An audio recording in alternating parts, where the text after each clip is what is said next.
Hello बच्चों आज हम पढ़ेंगे भारतीय वैज्ञानिक एवं उनका योगदान। बच्चों इसमें हम सबसे पहले पढ़ेंगे होमी जहांगीर भाभा के बारे में। इनका जन्म 30 अक्टूबर 1909 में हुआ और इनका निधन 24 जनवरी 1966 में हुआ। इन्हें भारत के परमाणु कार्यक्रम के जनक के रूप में जाना जाता है।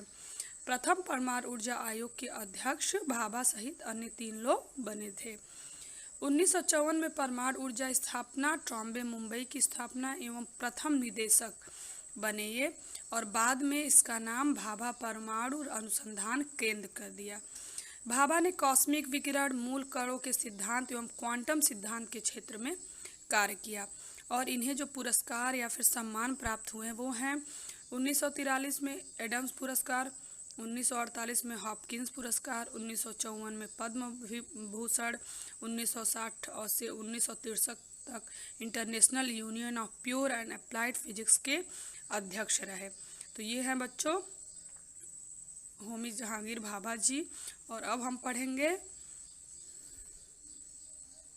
जगदीश चंद्र बसु जी के बारे में। इनका जन्म 30 नवंबर 1858 में हुआ था और इनका निधन 23 नवंबर 1937 में हुआ।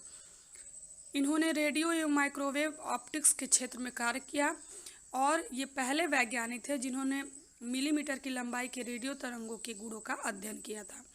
रेडियो तरंग के अभिग्रहण के लिए उन्होंने बेहद संवेदनशील रेडियो रिसीवर कोहरर का निर्माण किया। भौतिक विज्ञान के साथ साथ पादप शरीर क्रिया विज्ञान में अपना शोध कार्य किया और उन्होंने पौधों की वृद्धि मापने का यंत्र केस्कोग्राफ का आविष्कार किया।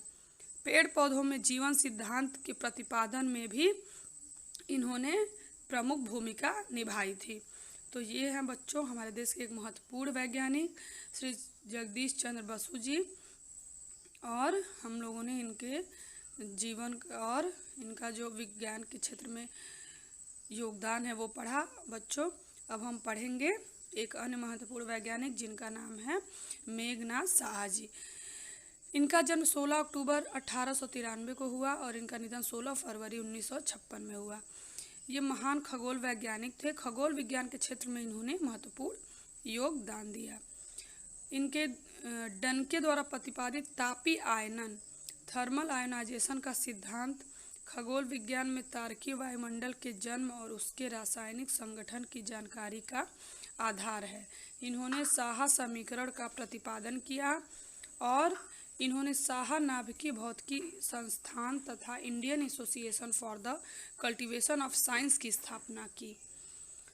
1930 में इलाहाबाद में उत्तर प्रदेश विज्ञान अकादमी की स्थापना की, जिसका नाम बाद में राष्ट्रीय विज्ञान अकादमी कर दिया गया। तो बच्चों ये थे मेघनाथ साहा जी। और अब हम पढ़ेंगे एक अन्य वैज्ञानिक को जिनका नाम है सुब्रमण्यम चंद्रशेखर। इनका जन्म 19 अक्टूबर 1910 में हुआ और इनका निधन 21 अगस्त 1995 में हुआ। भारतीय मूल के प्रसिद्ध खगोल विज्ञानी थे।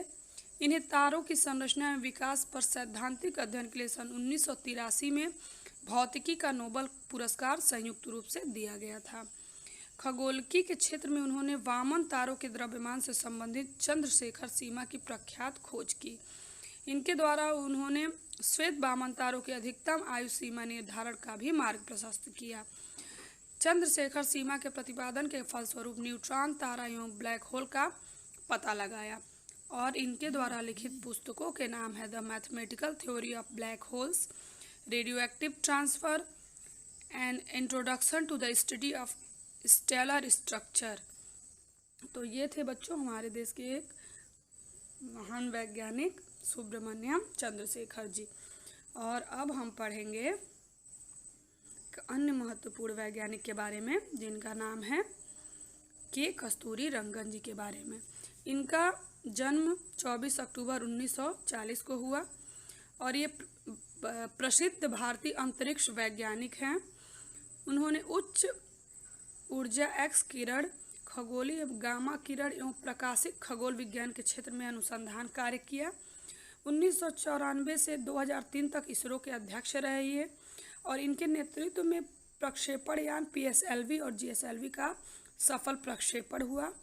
वे भारत के प्रथम 2 प्रायोगिक भूप्रेक्षण उपग्रह भास्कर 1 और भास्कर 2 के परियोजना निदेशक थे।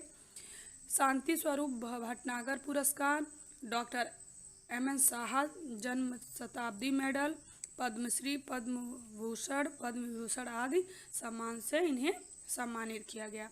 तो बच्चों ये हैं के कस्तूरी रंगन जी, और अब हम मिलेंगे बच्चों अपनी अगली क्लास में।